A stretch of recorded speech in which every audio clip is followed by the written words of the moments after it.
சபை என்பது ஒரு சீர்படுத்துகிற இடம். வேற எங்கேயும் போனாலும் உங்களை சீர்படுத்த மாட்டாங்க. வேற ஏதாவது ஒரு என்டர்டைன்மெண்ட்டுக்கோ வேற ஏதாவது ஒரு காரியத்துக்கு நம்ம போறோம் அப்படின்னா அங்க ஏதாவது நீ செய்யறது பாவம்னு யாரும் உணர்த்த மாட்டாங்க. உங்க தப்புகளை, தவறுகளை, குற்றங்களை யாரும் சுட்டி காட்ட மாட்டாங்க. போதகர்களும் சபையும் தான் அந்த வேலையை செய்யும். அதுக்குதான் சபை இருக்குது. ஹல்லேலூயா.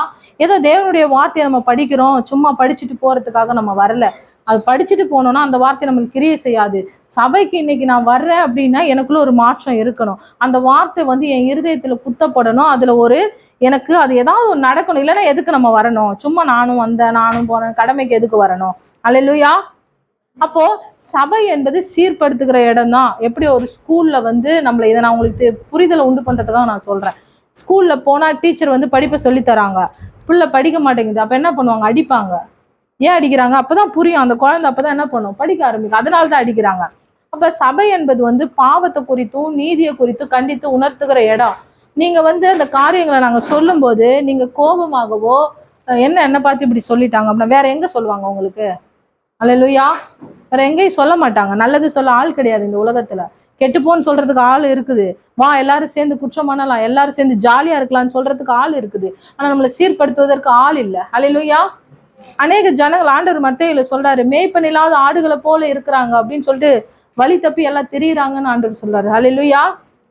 அதனால சபையில கொடுக்கிற சத்தியம் நமக்கு தேவையான சத்தியம். எல்லா சபையிலும் வேற பேசுறாங்க, நம்ம சபையில மட்டும் இதை பேசுறாங்க அப்படின்னா ஆண்டவர் அந்தந்த சபைக்கு அந்தந்த ஜனங்களுக்கு என்ன தேவையோ அந்த உணவை தான் கொடுப்பாரு. ஹல்லேலூயா.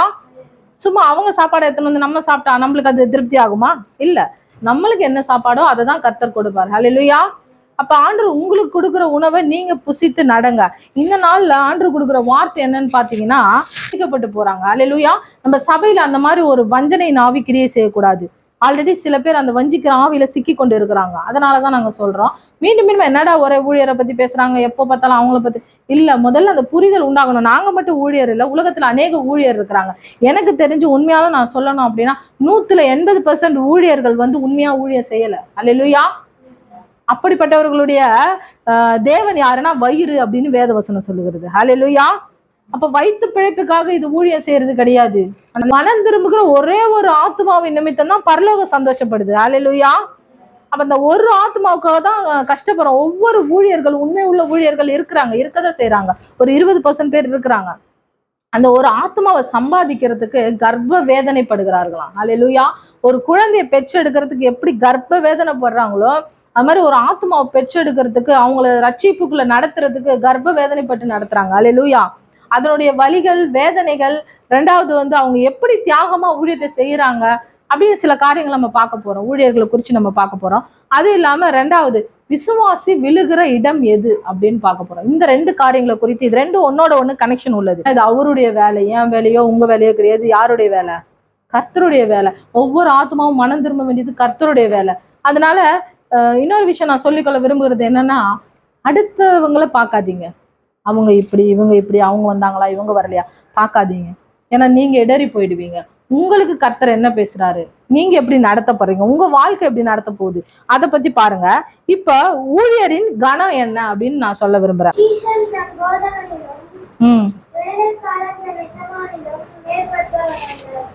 சீஷன் தன் போதகனிலும் பெரியவன் அல்ல. அந்த சீஷன்றவன் யாரு? ஆண்டவருடைய ஊழியக்காரர். போதகர் அப்படின்னா இயேசு கிறிஸ்து தான். அவரே நல்ல போதகர். அல்லேலூயா. ஊழியக்காரவங்க எஜமான காட்டிலும் யார்? இயேசு கிறிஸ்துவ காட்டிலும் பெரியவங்க கிடையாது. அதே போல வேலைக்காரன் தன் எஜமானிலும் மேற்பட்டவன் அல்ல. அப்ப சீஷர்கள் இயேசு கிறிஸ்துவுக்கும் மேற்பட்டவங்க கிடையாது. ஊழியக்காரர் ஏசப்பா என்ன வார்த்தையை சொல்றாங்களோ அதை கேட்டு உங்ககிட்ட சொல்ல வேண்டியதுதான் அந்த வேலை. ஆண்டவருடைய வேலையை செய்யற ஊழியக்காரர் ஆண்டவர் ஏற்படுத்தியிருக்காரு. அவர்களுடைய வார்த்தைக்கு நீங்க கீழ்ப்படியணும். பலி, நீ காணிக்கைகளை செலுத்துறதை காட்டிலும் கீழ்ப்படிதலே ஆசீர்வாதம்னு சொல்லி, அல்லேலூயா, அதுவே உத்தமம்னு சொல்றாரு. அப்போ இதுல என்ன சொல்லப்பட்டிருக்குது? ஊழியக்காரன் என்பவன் தேவனுடைய சிநேகிதன். அல்லேலூயா. தேவனுடைய ஃப்ரெண்டு. நம்ம இங்கிலீஷ்ல சொல்லலாம் ஃப்ரெண்டு. அப்ப ஆண்டவர் என்ன சொல்றாரு? நான் உங்களுக்கு கற்பிக்கவையும் நீங்கள் செய்வீர்களானால் என் சிநேகிதரா இருப்பீர்கள். அப்போ தேவன் என்ன சொல்லுகிறாரோ அதை தான் நாங்க செய்யணும். அப்படி செஞ்சாதான் தேவனுடைய சிநேகிதரா இருக்க முடியும். ஹல்லேலூயா. ஏன்னா ஊழியக்காரன்னா ஒரு எஜமான் ஊழியக்காருக்கு எல்லாத்தையும் சொல்லணும்னு அவசியம் இல்லை, தேவையானது மட்டும்தான் சொல்லுவாங்க. ஹல்லேலூயா. ஆனா இதே சிநேகிதனா இருக்கும்போது ஆண்டவர் என்ன பண்ணுவார்? ஊழியக்காரருக்கு எல்லாத்தையும் வெளிப்படுத்தி தருவாரு. இன்னும் பழைய ஏற்பாட்டுல கர்த்தர் தாம் செய்ய போகிறதை ஆபிரகாமுக்கு மறைப்பாரோ அப்படின்னு. இந்த கடைசி நாட்கள்ல ஊழியக்காரர்களை எழும்பி குற்றப்படுத்த அநேகம் பேர் துணிகரமா இருக்கிறாங்க. அல்லேலூயா. அந்த துணிகரத்தை விட்டு விலகணும் இயேசுவின் நாமத்தினால. அல்லேலூயா. எதுக்காக இதையா எங்கள்கிட்ட சொல்றீங்க, நாங்க என்ன அப்படியா பண்றோம்? அப்படி கிடையாது. நீங்க அநேகருக்கு சொல்லி கொடுக்கணும், நீங்க இடறி விழுந்துடக்கூடாது இந்த காரியங்கள்ல அப்படின்றதுனாலதான் சொல்றேன். ஊழியர்களை குற்றப்படுத்தாதிருங்க. அல்லேலூயா. குறைவுகள் உண்டானா, குற்றங்கள் உண்டானா நேரடியா பேசி சமாதானத்துக்குள்ள நடங்க. ஏன்னா நம்ம தேவன் சமாதானத்தின் தேவனா இருக்கிறாரு, சமாதான கர்த்தரா இருக்கு. சொந்த சுய இஷ்டமா நாங்க ஒன்றையும் சொல்ல முடியாது. சொன்னா தேவனுக்கு உண்மையான ஊழியக்காரரா இருக்க முடியாது. உங்களை குற்றப்படுத்தி உங்களை குறைவுபடுத்துறதுனால எங்களுக்கு என்ன லாபம் கிடைக்க போகுது? அல்லேலூயா. ஒரு இடத்துல சீர்படுத்தும் போது, இப்போ ஒரு இடத்துல களைகள்லாம் வளர்ந்து இருக்குது, அப்ப அதை சீர் பண்ணணும்னா ஒரு நல்ல மரம் இருக்குது, அதை சுத்தி களைகள்லாம், அந்த களைகள்லாம் பிடிக்கிதான் ஆகணும். அங்க இருக்க கல்லெல்லாம் பொறுக்கி போட்டுதான் ஆகணும். அங்க இருக்க கண்ணாடி ஓடெல்லாம் இருக்கும், அதெல்லாம் பொறுக்கி போட்டுதான். அப்படிதான் இங்க சபைக்கு வருகிற ஒவ்வொருவரும் நம்ம பரிசுத்தவான்களாய் வருகிறது இல்லை. அல்லேலூயா. எல்லா பாவங்களோட குறைவுகளோட தான் நம்ம வருகிறோம். அப்படி வரும்போது அதெல்லாம் பொறுக்கி எடுத்து போட வேண்டியது இந்த வசனத்தின் மூலியமா தான் ஊழியக்காரங்க. அல்லேலூயா. என்ன பண்ணாரு? அவர் வாழ்ந்த நாட்கள்ல சீஷர்களுடைய கால்களை கழுவினாரு. அல்லேலூயா. அப்போ ஒரு போதகனா இருக்கக்கூடியவங்க, ஒரு ஊழியக்காரரா இருக்கக்கூடியவங்க விசுவாசிகளுடைய கால்களை கழுவவும் ரெடியா இருக்கிறோம். அல்லேலூயா. ஏன் அப்படின்னா, நாங்க ஆண்டவரே அந்த வேலையை செஞ்சிருக்காரு. அவரே தாழ்மையை செஞ்சிருக்கும் போது ஊழியர்கள் மட்டும் நம்ம எல்லாரும் என்ன பண்ணணும்? அந்த வேலையை செய்யணும். நாங்களாம் வாண்டடா போன் பண்ணி பேசுறோம், சிஸ்டர் எங்க மேல ஏதாவது மனசு கஷ்டங்களா கேட்டிருக்கோமா இல்லையா? எதுக்காக கேட்கிறோம்? ஆண்டவரே தாழ்மையா போயிருக்கிறாரு, ஆண்டவரே இறங்கி போயிருக்காரு, நம்மளுக்குள்ள சமாதானம் உண்டாகணும். அல்லேலூயா. அப்போ அப்படி இறங்கி போறது நிமித்தம் ஜனங்க என்ன நினைச்சிட்டாங்க? இவனுக்கு வேற வேலை வெட்டி இல்ல, இவங்களுக்கு வேற வேலை வெட்டி இல்ல, அப்படி ஒரு சீப்பா நினைக்கிறாங்க. நாங்க வேலை வெட்டி இல்லாமையோ ஏதாவது ஒரு ஆதாயத்துக்காகவோ உங்களை தேடல. ஆமென். உங்க ஆத்துமா பரலோக ராஜ்யம் போய் சேரும்படியா தான் தேடிக்கொண்டிருக்கிறோம். ஆமென். உங்களுக்கு புரியுதா நாங்க சொல்ற காரியம்? அதுக்காக தான், வேற எந்த பெனிஃபிட்டுக்குமே நாங்க உங்களை தேடல. வேற ஏதாவது பெனிஃபிட் வேணா நான் ஆல்ரெடி சொல்லியிருக்கேன். வேலைக்கு போனா பணம் வரப்போகுது. கர்த்தர் அபிஷேகம் பண்ணாவிட்டா, கர்த்தர் ஒருவனை அழைக்காவிட்டா இந்த வேலையை செய்ய முடியாது. அல்லேலூயா. எவ்வளவு பாடு தெரியுங்களா? எவ்வளவு உபத்திரவம் தெரியுங்களா? எவ்வளவு சுகவீனம். தேவன் எங்களுக்கு விடுதலை தந்தாரே, அவருக்காக நாங்க ஏதாவது செய்யணும்னு தான் ஓடிக்கொண்டிருக்கிறோம். அல்லேலூயா. ஆத்துமாக்கெல்லாம் அழிந்து போகுதே, நம்ம சொல்லாம இருக்கிறோமே, நாம பெற்ற நன்மை சொல்லாம இருக்கமே தான் நாங்க சொல்லி கொண்டிருக்கோம். ஆண்டவர் போஷிக்கிறாரு, அவர் போஷிக்காமலாம் விட மாட்டாரு. சில நேரங்கள்ல குறைவுகள் மத்தியில நடத்துவாரு, பலவீனங்கள் மத்தியில நடத்துவாரு. எல்லா மத்தியில எல்லாத்தையும் சகித்து கொண்டுதான் நாங்க ஊழியம் செய்யறோம். எதையோ அந்த ஆத்மா அழிந்து போகுது, இன்னைக்கு நாங்க விட்டுட்டோம்னா என்ன பண்ணுவாங்க? அந்த ஆத்மா நரகத்தை நோக்கி போயிடுமே, பின்மாற்றத்துல போயிடுமே. மேய்ப்பெண் இல்லாத ஆடு என்ன ஆகும்? ஒரு ஆட்டை ஒரு மேய்ப்பெண் ஓட்டிட்டு போறான், ஓட்டிட்டு போகும்போது அந்த மேய்ப்பெண் இல்ல, வீட்டுக்கு போயிட்டு அந்த ஆடு அங்கங்க ஓடாதா, தெரியாதா? எங்கன்னா போய் கிணத்துல விழுந்துரும், பள்ளத்துல விழுந்துரும். அப்படித்தானே? அதுக்குதானே ஆண்டவர் மேய்ப்பெண் வச்சிருக்காரு. அல்லேலூயா. அந்த ஒரு காரியம், ஐயோ இவங்க விழுந்துருவாங்களே, ஐயோ மீண்டுமா கஷ்டப்படுவாங்களே, ஐயோ நரகத்தை நோக்கி போயிடுவாங்களே அப்படின்ற உங்க மேல உள்ள கரிசையினால தான் நாங்க திரும்ப திரும்ப பேசுறோம். அல்லேலூயா. போன்ல பேலன்ஸ் இருக்கனால நாங்க போட்டு பேசல. ஆமென். ஃப்ரீ தானே, அதனால தானே பேசுறாங்க, அதனால பெட்ரோல் சும்மா இருக்குது போல வராங்க, அப்படி இல்லை. அல்லேலூயா. உங்க ஆத்துமாக்கள் ரட்சிக்கப்படும்படியா தான் நாங்க வருகிறோம். அல்லேலூயா. இது நம்ம சபைக்கு முக்கியமா தெரிஞ்சுக்கொள்ளணும். அவங்க வராங்க, இவங்க வராங்க, அவங்க வரல, இதெல்லாம் நம்மளுக்கு வேண்டாங்க. ஏன் ஆத்துமா இங்க வருதா, ஆண்டு சமூகத்துல நிக்குதா, என்னால என்ன பண்ண முடியும் ஆண்டவருக்கு, இதை யோசனை பண்ணுங்க. ஏன்னா அவர்கள் இடறி விழுந்தது போல நீங்க இடறி விழாதிருங்க. அல்லேலூயா. ஏன்னா ஆண்டவர் சொல்றாரு, கர்த்தரை விட்டு விலகுறவர்கள் நிர்மூலமாவார்கள். ஆமென். ரெண்டு வகையில் ஆவாங்க. ஒண்ணு பிசாசு அவங்களை பிடிச்சிருவான். ஆண்டவர் இருக்க வரைக்கும் தான் நம்மளுக்கு பாதுகாப்புங்க. ஆண்டவர் இல்லைன்னு தெரிஞ்சு வச்சுங்களேன், பிசாசு உடனே வருவான். அல்லேலூயா. நம்ம கூட பெண் பிள்ளைகளை வைத்திருக்கிறோம். பிள்ளைங்களுக்கு பேரண்ட்ஸ் கூட இருக்கிற வரைக்கும் தான் பாதுகாப்பு. பேரண்ட்ஸ் இல்லைன்னு சொன்னா யாரு, வந்தவன் போனவங்க எல்லாமே எப்படி பண்ணுவாங்க? அல்லேலூயா. எல்லாருக்கும் தெரியும், நான் சொல்ல வேண்டிய அவசியம் இல்லை. அது போலதான் ஆண்டவர் நம்மோடு கூட இருக்கிற வரைக்கும் தான் நம்மளுக்கு பாதுகாப்பு. இதை நல்லா புரிஞ்சுக்குங்க.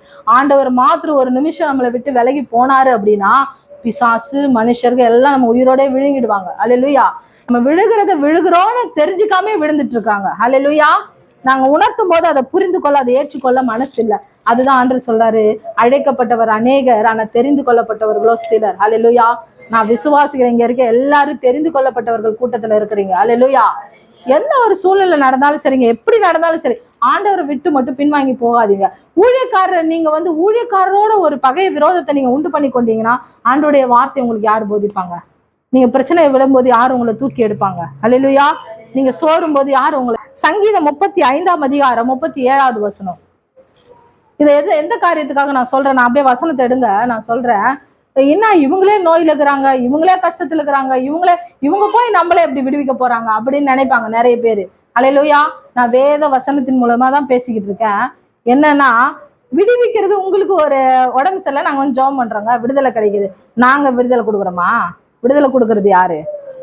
ஆண்டவர். அப்பயே எங்களை பாக்குறீங்க. இன்னும் உங்களை மாதிரி தானே நாங்களும் மனுஷிகத்துல இருக்கிறோம், எங்களுக்கும் அதே அப்ப எங்களுக்கும் அந்த பலவீனம் வராதா? உங்களுக்கு விடுதலை கொடுத்த ஆண்டவர் என்ன பண்ணுவாரு? எங்களுக்கும் விடுதலை கொடுப்பாரு.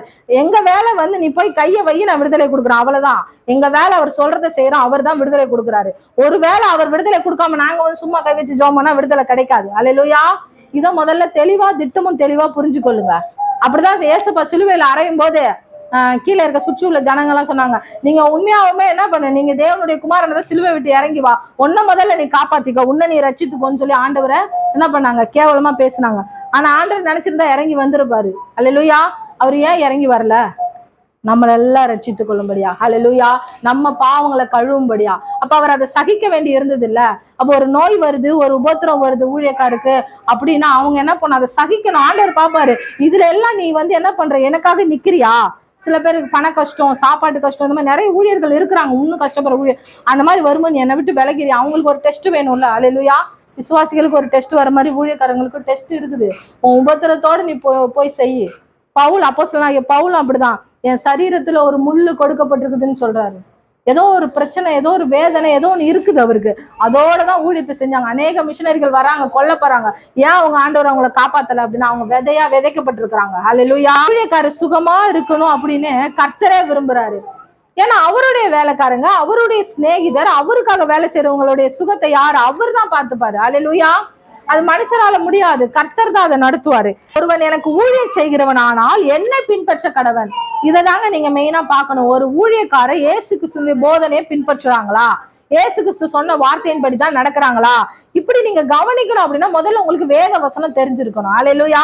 அதுக்குதான் நாங்க வசனத்தை போதிக்கிறோம். ஆமென். ஏதோ கட்டுக்கதைகளை, ஊர்ல நடந்த கதைகளை நாங்க பேசிட்டு போயிடலாம். இது ஒண்ணும் சொற்பொழிவு கிடையாது. சொற்பொழிவுனா எனக்கு தோன்றதை நான் பேசிட்டு போவேன், தெரிஞ்ச என்னுடைய நாலேஜ். இது எங்களுடைய நாலேஜ்ல ஆண்டவர் சொல்றதா நாங்க சொல்லிட்டு இருக்கோம். அல்லேலூயா.